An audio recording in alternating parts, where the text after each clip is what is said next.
The president weighed in on Hurricane Dorian today. Mr. Trump held a briefing in the Oval Office about the storm. He said Florida was lucky. Original predictions did not come true. We got lucky in Florida, very, very lucky indeed. We had actually, our original chart was that it was going to be hitting Florida directly. Maybe I could just see that, Kevin. It was going to be hitting directly, and that would have affected a lot of other states. But that was the original chart, and you see it was going to hit not only Florida but Georgia. It could have was going toward the Gulf. The map seen in that clip is now causing some controversy. It appears the image was altered to include Alabama in the storm's path. The president previously and falsely claimed the state would be impacted. Meanwhile, some of the president's closest allies abroad are dealing with trouble of their own.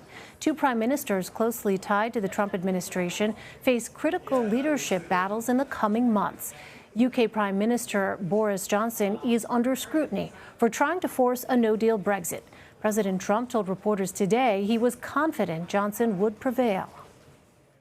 Well, Boris is a friend of mine, and he's going at it. There's no question about it.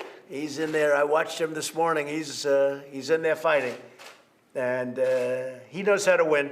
Boris knows how to win. Don't worry about him. He's going to be okay. Israeli Prime Minister Benjamin Netanyahu is also preparing for what could be a difficult election in mid-September. Mr. Trump, meanwhile, is standing firm on another global issue. He asserted today the U.S. is winning the escalating trade war with China. Those comments after the U.S. imposed a new round of tariffs over the holiday weekend. The levies impacted about $110 billion worth of Chinese imports. Ann Gearan and Anita Kumar join me now. Ann is a White House reporter for The Washington Post, and Anita is a White House correspondent and associate editor at Politico. Welcome to you both. Anita, I want to start with this controversy over this map. How has the White House responded to the National Weather Service correcting misinformation from the president that the track of the storm would hit Alabama? Well, interestingly enough, they haven't really responded. I mean, as you mentioned, the president mentioned Alabama this weekend, and then we quickly saw the National Weather Service and meteorologists and others saying that Alabama was not was not going to be affected by this storm. But after that, the president continued to say Alabama. He did sort of double down on it and would not go back on that. And then, of course, today we saw this map that appears to be altered with some kind of magic marker. The White House has been asked about this, how this map came about. It's different from the map that we saw last week, and they have not answered questions about it. There are, people who obviously think that the president just made a mistake, right? He meant something else, or he accidentally put that in there. But this president often tweets things. He has some mistakes, and he never really goes back and says, well, I just made a mistake. So it's unclear. They're not really saying anything. All right. We'll wait to see if there's any clarification on that point. Meantime, Anita, a new analysis by the Nebraska Farm Bureau estimates tariffs will cost that state $943 million this year in revenue. Has the White House indicated what needs to happen for both sides to come back to the negotiating table for a trade deal? The president's been on and off about this. He keeps saying that China wants to deal and he'd be willing to talk. We keep seeing this over and over, this sort of pattern where this, the negotiations are on and off. Things were going well until a few months ago, and then they really broke down. And he has not indicated whether he is going to have, whether they're going to have serious discussions. Now he seems to be more in a PR, mechanism here, trying to sell people on it, saying that it's okay what I'm doing because no one before me, no president before me has really been tough on China, and I need to do that. Interestingly, there was a poll this week that actually said that a lot of Americans, a majority, wanted him to get tough on China. But the question is, as they start feeling it in the goods that they're buying, as they might start feeling it in the economy, whether that will continue. Well, a new report out yesterday found the American manufacturing sector contracted last month, and that's the first decline since 2016.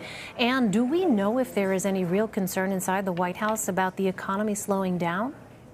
Well, I think we started to see a little bit of concern, Elaine, before the G7 meeting late last month, when there were some flutters or butterflies in the U.S. economy that did concern members of the president's economic team, just as he was about to go meet with the other leaders of all the other major industrial economies. But Trump's message there was the U.S. economy is doing great, way better than the rest of you folks. And will continue to do so. And he had some data and some history on his side to back up that argument. I think the closer we get to Christmas, and importantly politically, the closer we get to the real heat of the 2020 re-election cycle, the more the White House is going to feel and react to these small ripple effects, or ripples that suggest that there may be some economic trouble on the horizon. Frankly, none of those ripples is particularly large or troubling yet, but it could get that way. I want to turn to another issue. The Trump administration is planning on diverting about $3.6 billion from the Pentagon to build a border wall. Here's what the president had to say today. Secretary of Defense spoke with members of Congress and explained it to them, and I think he felt very good about it. He feels it's a national security problem. I do too. It is. When you have thousands of people trying to rush our country, I think that's national security. When you have drugs pouring into our country, I view that as national security. And he had very good conversations with various members of Congress. But we know many Democrats criticized the plans. Senate Minority Leader Chuck Schumer called it a, quote, slap in the face to the members of the armed forces. What kind of battle, Ann, can we expect between the White House and Congress over this issue? I think we can expect Democrats to make a very large political issue out of this. They've already forced the Pentagon to come up with a list of projects that would be deferred in order to take money away to build the wall or wall construction project. And, they obviously, each of the states affected, each of the military bases affected can be then used by Democrats to say, look, the president has taken away this facility or that, infrastructure effort at your base, in your town, in your city, in your state, in order to build a wall hundreds or thousands of miles away. The individual projects may not be things that I think will catch the minds of a lot of voters, like a boiler replacement at one military base, for example. But as a political issue, it's fairly powerful. These are decisions the Pentagon had made about where best to spend limited money, and now they're not going to be able to spend it in those places. And the president needs the support from these lawmakers to secure an eventual trade deal with China, but also Mexico and Canada. Anita, can you put into context the other policy areas the border plans could impact? Sure. I mean, basically everything that the president wants Congress to do right now is going to be affected by this. You're seeing Democrats today very upset, and we haven't seen Republicans so upset. But just like Democrats, this will, impact their local economies and jobs in their communities. So there's got to be some Republicans there that are not too happy that will be telling the president about that. Maybe not publicly, but maybe privately. But the other things that are coming up with Congress that the president wants them to deal with are, well, the first thing that's going to be happening next week is there's going to be some package from the White House on gun legislation, efforts to curb these mass shootings that we've been seeing. So the president and the White House have been working on that package for a few weeks, and so he will try to get some consensus on that. He also actually is still going to unveil an immigration bill.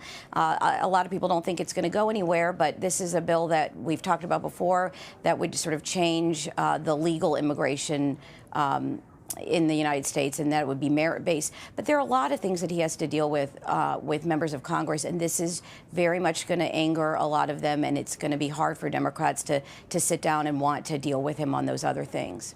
Well, sticking with the topic of funding, Ann, you report that the president might score a symbolic victory in a long fight with Germany over NATO spending. What does this deal entail, and why is it so important to this administration? Well, this is a proposal that was put forth at NATO yesterday and will be making its way through NATO bureaucracy. And what it would do is allow the United States to reduce its funding toward the administration of the alliance itself. Think of the sort of bureaucratic administrative costs that NATO has, buildings, people, things that NATO undertakes itself, rather than the military operations and large-scale training exercises that countries end up funding as part of NATO. We're talking about the much smaller budget of administration for the alliance itself. So the U.S. would reduce its share, and Germany would increase its very slightly. And what that would allow both countries to do is to each claim some victory there. For Germany, it is much more politically palatable to contribute to the administration of a multilateral institution like NATO than it is to increase its own military spending, which is quite politically unpopular in Germany and difficult for Angela Merkel to do. This she can do, and she can give Trump something, very small something, but something. And Trump, of course, can claim that he had the desired effect. He forced Germany to pay a little more while he's paying a little less. Well, as we mentioned before, two of the president's foreign allies are facing leadership tests. This includes UK Prime Minister Boris Johnson and Israeli Prime Minister Benjamin Netanyahu. And how could the future of these two leaders impact U.S. foreign policy under the Trump administration? Well, I think we're going to see a little bit something very interesting that may tell us a little bit about that very question. Those two leaders are going to meet tomorrow, quite unexpectedly. Netanyahu had canceled another trip he was to take this month because of the Israeli election in 2 weeks. He said he couldn't be away from Israel. He had to stay home and campaign. And all of a sudden, his office announced today that he's getting on a plane and flying to London. Well, why might that be? He definitely wants to talk to Boris Johnson to make sure that Johnson is an ally who sees Iran as big a threat as he does. He also wants to talk to the American Defense Secretary, Esper, who is in London, and that presumably could lead to a statement from the White House of new military support or some other kind of security support for Netanyahu ahead of the election. But both Netanyahu and Johnson are in really perilous political water here. Netanyahu could be voted out after more than a decade. He's entangled in a bunch of scandals. He's tied his fortunes to Trump, and Trump's tied his fortunes to his in ways that we're seeing a degree of with Boris Johnson. For Trump, Boris Johnson is the best thing that's happened in Europe, basically since he's been president. Yeah, today the president said he'd be fine. Don't worry about him. Yeah, he's like, he sounded quite calm there, too. Right. He also sounded pleased to see Johnson in there, basically, all but coming to blows with other members of Parliament today. Trump liked that. But the fact remains that if Johnson falls apart, if Brexit falls apart just weeks after the guy took office, it's not going to look good for Trump. Right. We'll continue to watch both those situations. And Gearan and Anita Kumar, thank you both very much.